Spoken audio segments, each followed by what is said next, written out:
بسم اللہ الرحمن الرحیم۔ فرمان مصطفیٰ صلی اللہ تعالی علیہ وآلہ وسلم، جو شخص مجھ پر ایک مرتبہ درود بھیجے گا، اللہ تعالیٰ اس پر 10 رحمتیں فرمائے گا، اس کے 10 گناہ معاف کرے گا، اور اس شخص کے 10 درجات بلند ہوں گے۔ صلو علی الحبیب صلی اللہ علیہ وسلم۔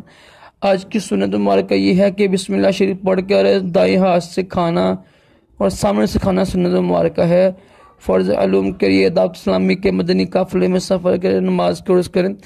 راشدہ طاری خوابوں کی تعبیر لے کے پیش خدمت ہے۔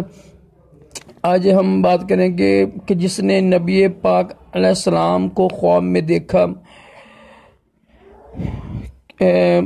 اور اس حال میں دیکھا کہ اب غمناک اور بیمار ہیں، تو ظاہر ہے نبی پاک علیہ السلام کو بیمار دیکھنا اس کی یہ تعبیر ہوگی کہ وہ شخص جو نا، وہ شخص اپنے دین میں سست ہے، سنتوں پر عمل نہیں کرتا، دین کی پابندی نہیں کرتا، کیونکہ نبی پاک علیہ السلام کو بیمار دیکھنا سے یہی مراد ہوتی ہے کہ دین میں سستی کر رہا ہے، دین کو نقصان پہنچا رہا ہے۔